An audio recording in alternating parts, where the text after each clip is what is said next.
Do I think that they are going to end? It's really hard to say. I think that women in particular have been proving these stereotypes wrong for decades, but they still exist. So the fact that women are more educated now in a formal sense than ever before, that's a great thing. The fact that women are more represented in different professional areas than ever before, that's a great thing. But I'm not confident that that will change the stereotypes about us that we face, like blonde bimbo. You never hear a man called a bimbo. It's a word reserved for women, right? And we have a lot of those words that we only hear about women with regard to a lower intellect. I wrote an article one time about how lots of times women who are interested in fashion or makeup or hair, it's just assumed that they're not intelligent, right? And it's like, oh, it took you how long to get ready? It took you, an hour and 15 minutes. You could have spent that time reading a book. Wouldn't you have been better off? And it's like those things, because our interests lie there. Sometimes, I'm not saying with all women are interested in makeup, but for the women who are, that doesn't mean you're not intelligent. Quite the opposite. Like we've been conditioned in our society anyways, that so much of a woman's worth is based off of her appearance. So we're not dumb for putting time into that when we've been conditioned through our entire growing up that a lot of our worth is derived from how we look before we even open our mouths to speak. So you know how intelligent we are. Like at this point, it's a basic coping mechanism to like get through the day. So I don't want to sound pessimistic as though I think that these stereotypes will never end, but I do know that amazing women have been doing amazing things for decades, centuries, and we still haven't kicked a lot of these stereotypes. But that doesn't mean we stop trying. That's right. Yeah, I got to keep trying, right? Yeah. Yeah, but that's a really good point there. I did not know that that they used to work together just as much, and like about the miscarriages and all that, and that's how it started. So that's very interesting. Thank you. Well, and we still hear all the time women being reduced to like our biological capabilities, or how some people see it, our biological abilities, right? Yeah. We'll get to later. Right. At that point in time, like it was very different. So yeah, to some extent we were limited by our biology, but that just isn't the case anymore. Definitely. Yeah, I was like, in my class just earlier today, I was watching a video that was recorded a long time ago, but it's been used as teaching material for like centuries. It's a clinical psych class, and there's some big figureheads that like spearheaded all these different forms of therapy. And we were just watching these videos, and there was this one client that he was saying things that was just really objectifying women. And I'm like, hang on.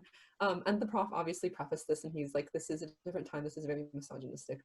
This is definitely not true now, but it's just like to know that for so many years before us, like this is the learning material, and people just accepted it. And yeah, that just reminded me of your point of how normalized it is to objectify women and just reduce us to like biological capabilities or just their looks.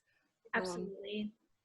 But I mean, that is a good point though, because it was so normal before to just openly talk about women like that, right? Even to their faces, or like while they're standing there talking to their buddies or something like that. And it's not like that anymore. Like you said before, it's more of the women that were commenting on your outfits than the men, right? So, well, and that's the thing where it gets a little bit dicey, because I'm assuming in your video, like maybe women were being treated for like the hysterics, right? They used to have the hysterical woman that would get treated, but it's like, we were just being emotional, and that's fine. Everyone has their emotions, and men have them too, but they're socialized to just crush them down a little bit, not express them. But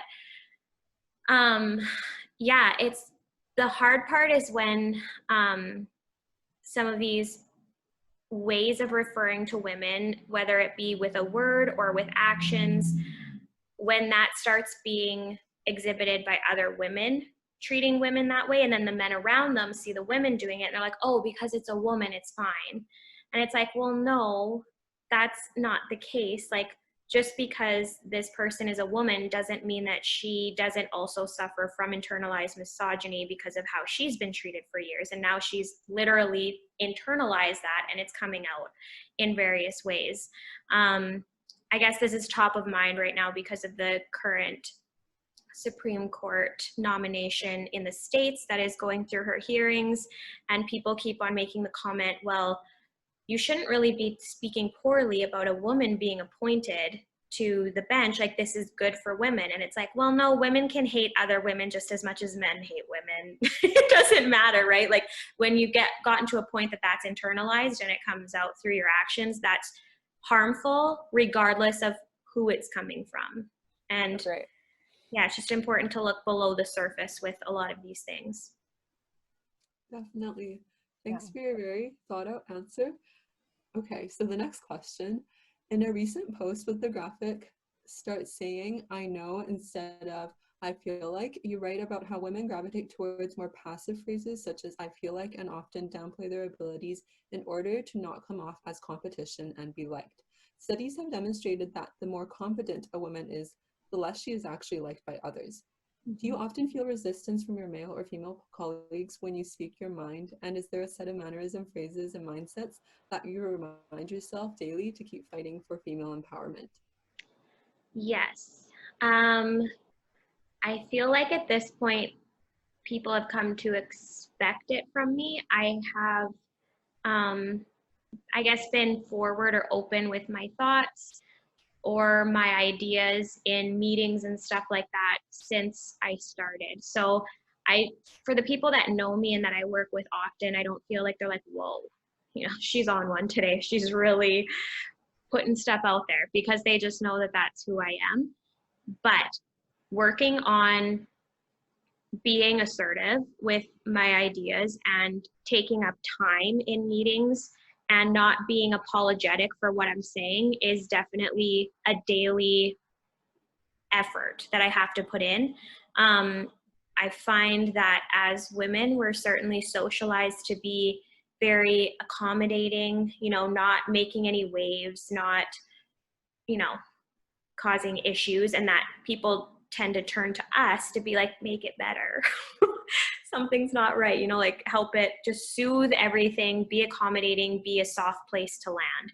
So when we don't display those characteristics, it tends to, take people aback. And that's why we get different titles or labels for our actions than men do when we're acting the exact same way, just because of the expectations that are put on men and that are put on women, and them being so different. So I have made efforts to work on being like, it's not a bad thing that I spoke as much as my male counterpart in that last meeting. That's not a bad thing, and I don't have to be sorry for that. And like I said, people around me just know that that's me at this point in time. I think upon first meeting people and first working with people, they can be a little bit surprised. But I try to just carry on as though I normally would, and not apologize for surprising somebody or shocking somebody. Something that you've probably heard a bajillion times, but that I still really struggle with and try to avoid is, especially in emails, I have the word just before various requests or ideas or whatever so much. And I don't need to do that. It's like I'm trying to soften the blow with what I'm about to ask or whatever, and I can just come out and ask it. So I'm constantly reviewing my emails after I write them to remove the word just, because it's in there way more than it needs to be. And also trying to take out any language that sounds as though I'm trying to not be a bother, because me doing my job and us working together, it's not a bother. I'm literally doing my job, and if I need your assistance at some point in time, or if I need your insight to make something make a little bit more sense, or I need to bounce an idea off of you, I don't need to apologize for that. And nobody should apologize to me for asking that same thing. So it's something that I definitely keep top of mind in my day-to-day still, and I've been working at it for years. It's not something that is easily removed from your vocabulary. So yeah, apologetic language, anything that sounds as though I'm kind of being a burden on somebody else, I try to remove that. Physically, I try to take up space in a room, and not be the smallest self I can be, right? And again, that comes back to the clothing that I wear. I dress explicitly feminine, particularly in the workplace, because I want it to be completely unignorable that I am a female, I fulfill this role, and women are here. I don't need to make myself appear more masculine in order to fit in. I can shout it from the rooftops that I am in a pink dress that has a layer of crinoline underneath so that nobody forgets that I'm a woman and that I'm equal to you here. So there are efforts that I make, both substantively and verbally.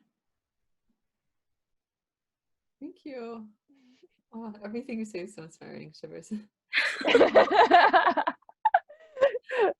No, that's a great answer. I really love that. Yeah, just like daily reminders to tell yourself that you're allowed to have a voice. That's, yeah. Like you don't really think about it, right? Because it's kind of second nature just to act the way you act, but when you have to remind yourself to be able to talk and that you're able to dress the way you want to, that's incredible. Totally. It's just like, can I just exercise my agency to like get dressed in the morning and say, go about my job how I need to without feeling sorry about it? Another thing too that I really had to work on, and that I notice a lot in my female students in particular, is that it's great when we've gotten to a point that, yes, I am going to take this time and I'm going to express what is on my mind. But the end part to that, the follow through, is that I am going to speak it, and I'm not going to trail off at the end as though I'm like really sorry. And like, we kind of just like, we digress from the point that we just made. And it again becomes almost apologetic at the end. Like, does that make sense? Or like, does anybody get that? Or I don't know, never mind. It's fine. Right. No. And it's like, no, just like say it, stand by it. It's totally fine if you are wrong. That's not a bad thing. Like, we have this thing where we need to be perfect and we need to show up perfectly. And I get that, because for years we didn't have an abundance of women in the workplace. So like, to maintain your spot, you had to be the perfect woman, right? In order to like keep up with the boys. But we don't have to show up perfectly in order to deserve our position, right? We can speak freely, and we should be able to speak freely and just say what you need to say it strongly, say it confidently, and trying not to trail off at the end is another thing that I find comes up often. Yeah, that's incredible. Wouldn't even think about that happening too. Now that you've heard it, you're going to see it everywhere. Yeah, now I'm going to see in myself too. I was just like thinking, I was like, wow, have I been doing that? I definitely do a lot of those things that you mentioned. So thanks for making me aware of that. Yeah. I didn't like, like now that I compare what I do versus like how, definitely, like especially the trailing off thing, I feel like when I'm speaking to, oh my gosh, the feel like thing. Yeah, it's hard. They pop up all the time.